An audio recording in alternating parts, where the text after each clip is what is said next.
अस्सलाम वालेकुम जी। आज का टॉपिक हमारे पास इलेक्ट्रॉन गैस इन मेटल है। लास्ट जो हम देख के आए हमने फर्मी ड्रग गैस देखा, डीजेनरेसी देखी और थर्मोडायनामिक पैरामीटर देखे एक strongly degenerate Fermi drug gas के बारे में।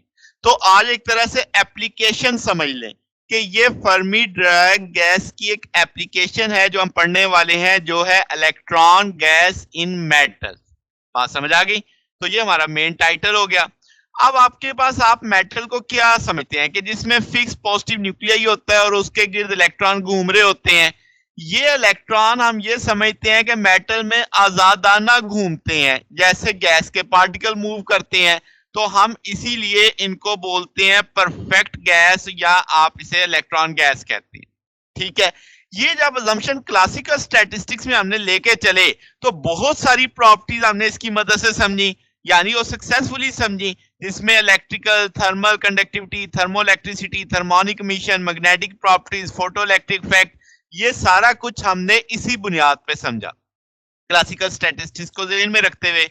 मगर एक बहुत बड़ा प्रॉब्लम आया जब हम स्पेसिफिक हीट ऑफ मेटल को देखते थे, तो वो क्लासिकल स्टैटिस्टिक्स उसे नहीं समझा सकी। तो इसी वजह से हमने इसे यानी हमने इसको छोड़ दिया, डिस्क्रेडिट कर दिया। मगर समरफील्ड ने क्या किया, 1928 में इसी कंसेप्ट को लेके दोबारा डिस्कस किया, मगर अब क्वांटम स्टैटिस्टिक्स के, जो हमारी फर्मी ड्रग के अंदर बात आ जाएगी, उसके वजह से समझाया कि तो अब उसने कहा कि हम जो ये सोचते हैं कि इलेक्ट्रॉन बिल्कुल आजादाना घूमते हैं, ऐसा नहीं है, मुकम्मल फ्री नहीं है, बल्कि क्या है, पार्शली है। हम ये नहीं समझेंगे कि वो एक एटॉमिक सिस्टम के तहत बाउंड है, हम ये समझेंगे कि वो एक मेटल एज अ होल के तहत बाउंड है। ठीक है। यानी आपके पास एक तार है तो उस तार में से बाहर नहीं जा सकते।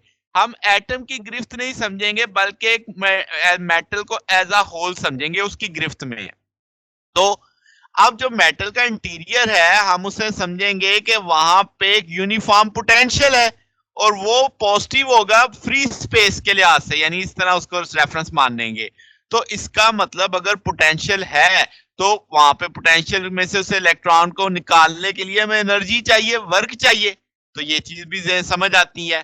तो इलेक्ट्रॉन जो मेटल में है हम उन्हें फ्री इलेक्ट्रॉन जो गैस के पार्टिकल हैं वैसे नहीं समझ सकते, जैसे क्लासिकल स्टैटिस्टिक्स में समझा था।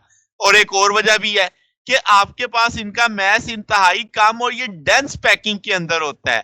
तो हम यही समझेंगे इसको, यानी आप ये समझ सकते हैं कि ये पार्टिकल गैस के ऐसे हैं जो इंतहाई शदीद दबाव के अंदर हैं, और इसीलिए हम उन्हें डीजनरेट गैस के तौर पे मानेंगे। बात समझ आ गई? फिर ये इलेक्ट्रॉन पॉली एक्सक्लूजन प्रिंसिपल को चूंकि मानते हैं तो हम इस पे फर्मी ड्रैग लगाएंगे बोज-आइंस्टाइन की बजाय। ठीक होगी? ये बात भी समझ आती है। अब हमने जो प्रॉपर्टीज पढ़नी है इलेक्ट्रॉन्स की, तो उसके लिए हमें अब कौन सी चीज देखनी है, डीजेनरेट फर्मी ड्रैग गैस।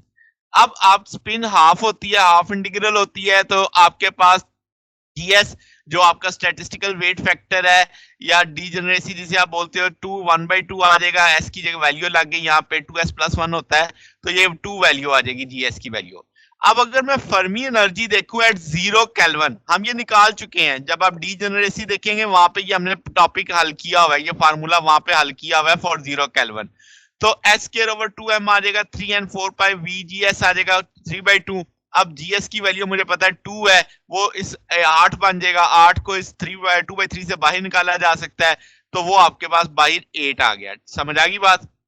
अंदर क्या बच गया, 3n पाई वी बच गया। n ओवर वी को हम डेंसिटी मानते हैं, h भी कांस्टेंट, मैस ऑफ इलेक्ट्रॉन, और आपके पास 3 भी कांस्टेंट, पाई भी कांस्टेंट, सारी वैल्यूज को लेकर सॉल्व किया जा सकता है।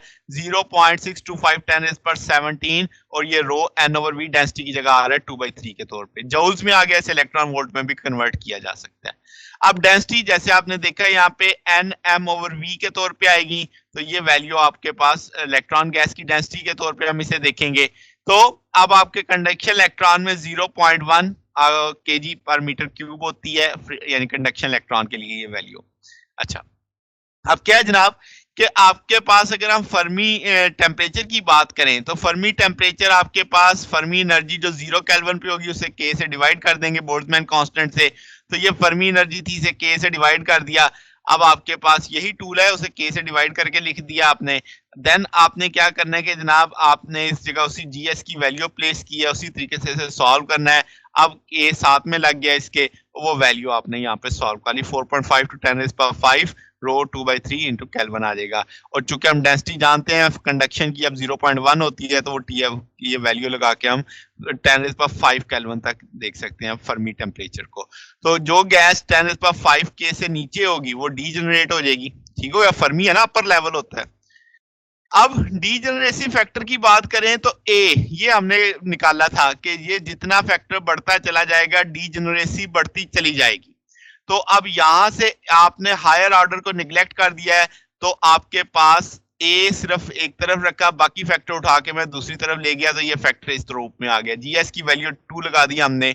अब ये इक्वेशन बता रही है कि गैस स्ट्रांगली जनरेट होगी एट लो टेम्परेचर। क्यों? टेम्परेचर जितना कम होता चला जाएगा ए उतना ज्यादा बढ़ता चला जाएगा, और n over v particle density है, इसके डायरेक्टली प्रोपोर्शनल है। जितना डेंस होता जाएगा n ओवर v उतना डीजेनरेसी बढ़ती चली जाएगी। तो टेम्परेचर 0 है, ए हम जानते हैं की पावर -अल्फा, तो इसे अलग करके लिखा जा सकता है, तो इस रूप में ये 1 के बराबर आ जाएगा, क्योंकि डीजेनरेसी मैक्सिमम होती चली जा रही है। अच्छा, तो टोटल नंबर ऑफ पार्टिकल्स का टूल अगर हम देखें तो हम जानते हैं समेशन आपने लिया था कि अगर वो डिस्क्रीट थे मगर ये इतने क्लोज होते हैं एनर्जी लेवल कि हमें उसे कंटिन्यूस देखना पड़ता है, तो इंटीग्रल लगा दिया, 0 से इन्फिनिटी आपने उठाया इसे, तो जीएस की वैल्यू लगा दी, आपके कांस्टेंट यहां से उठा के बाहर ले दिए। अब हम एक्स को E/kT और ये रिप्लेसमेंट उठा ली यहाँ पे। अब ये रिप्लेसमेंट में से kT बाहर चला जाएगा, तो ये टूल इस रूप में आ जाएगा। अब हम जानते हैं कि ये जो नीचे e की पावर अल्फा प्लस x है, इसे हमने अभी अभी पढ़ा कि इसे हम कैसे लिख सकते हैं, 1 ओवर a EX प्लस 1 हो, ये 1 के बराबर है, तो ये नीचे वाला फैक्टर तो 1 हो जाएगा, तो ये चीज ऐसे लिखी जा सकती है। अब हम जानते हैं कि आपके पास यहाँ पे देखो मैंने दो काम किए हैं, एक तो जीएस की वैल्यू लगाई है और एक ये लिमिट चेंज की है। पहले लिमिट इन्फिनिटी थी, अब क्यों? क्योंकि हम जानते हैं कि जब टेम्परेचर आपका 0 पे जाता है तो ए आपका इनफाइनाइट पे चला जाता है, ठीक है, तो इसलिए आपने इन्फिनिटी की जगह ए प्लेस कर दिया क्योंकि आपने 0 केल्विन कंसीडर किया हुआ है। अच्छा, तो यहां से अब इसको सॉल्व किया जा सकता है, लिमिट से सॉल्व कर ली तो a 3/2 आगे से सॉल्व कर लिया, a 3/2 को इधर ही रखा, बाकी चीजें उठा के दूसरी तरफ ले गए, सिंपल मुझे a चाहिए तो आपने उसे सॉल्व कर लिया। तो ये चीज अब आपके पास आ चुकी है, आपने जस्ट इसे अरेंज करके लिखा है, इसे डेंसिटी बनाने के लिए m से मल्टीप्लाई भी किया है, ऊपर भी और नीचे भी, तो ये आपके पास इस रूप में आ जाएगा h² 2m की पावर 5/2 kT 3 रो 8 की पावर 2/3। तो आपके पास h भी कांस्टेंट, m भी कांस्टेंट, k भी कांस्टेंट, रो डेंसिटी भी मालूम है, पाई भी कांस्टेंट, सारी वैल्यूज लगा दी। तो टेम्परेचर नहीं मालूम था, वो तो मैंने टेम्परेचर वैसे ही छोड़ दिया, तो a 4.66 10⁵ आ गया। तो इसका मतलब जितना टेम्परेचर कम उतनी डीजेनरेसी ज्यादा। अब तो वाज़ेह तौर पे समझ आ रहा है, ठीक है। तो 0 पॉइंट एनर्जी अगर हम देखें तो ये भी हमने 0 केल्विन पे एनर्जी E0 निकाली हुई है, तो 3n(h²) 10m 3n4πVGS की पावर 2/3। ये फार्मूला कैसे आया आपको आई बटन में उसका लिंक मिल जाएगा। अगर आप टॉपिक वैसे प्लेलिस्ट में देखना चाहें तो डीजेनरेसी ऑफ फर्मी गैस वाला जो टॉपिक है, 2 टॉपिक पीछे चले जाएंगे तो आपको मिल जाएगा। तो वहां पे ये फार्मूला पूरा ड्राइव किया हुआ है, तो वहां से मैंने डायरेक्ट उठा के लिखा है। अब जीएस की वैल्यू लग गई इसके अंदर, इसे सॉल्व कर लिया तो 3/5 NEF0 आ जाएगा। अगर आप प्रेशर बात करो तो वही या इसी एनर्जी से प्रेशर भी निकाला जा सकता है, तो वो 1/5 NH² VM, और ये सारा आ गया। जीएस की वैल्यू लगाई है और कोई काम नहीं कर रहे, सिर्फ जीएस की वैल्यू लगाते जा रहे हैं। इसे थोड़ा सा अरेंज करके कर लिख लिया आपने और ये टूल बन गया आपके पास। NH² 20 VMV, यहाँ पे आपके पास वॉल्यूम है, M मैस है, 3n पाई v की पावर 2/3 आ गया। तो इसका मतलब नॉर्मल टेम्परेचर पे जो प्रेशर ऑफ द गैस है वो आपके पास काफी ज्यादा आएगा, 10⁵ ऑर्डर में आएगा, ठीक है। इलेक्ट्रॉनिक कंट्रीब्यूशन स्पेसिफिक हीट पे देखें लो टेम्परेचर पे, तो ये अब आपने इस कांस्टेंट वॉल्यूम पे देख लिया, तो एनर्जी को टेम्परेचर के साथ डिफरेंशियल कर देंगे, ये आपके पास डिफरेंशियल आ जाएगा इसका विद रिस्पेक्ट टू टेम्परेचर। पहले फैक्टर में तो टेम्परेचर 1 है तो 0 हो जाएगा, इसका टेम्परेचर को अलग कर लेंगे तो 2T आ जाएगा। सॉल्व करके यूं लिखा जा सकता है 3/5 NEF0 अंदर जाएगा तो ज़रब ये कट जाएगा, तो ये टूल बच जाएगा।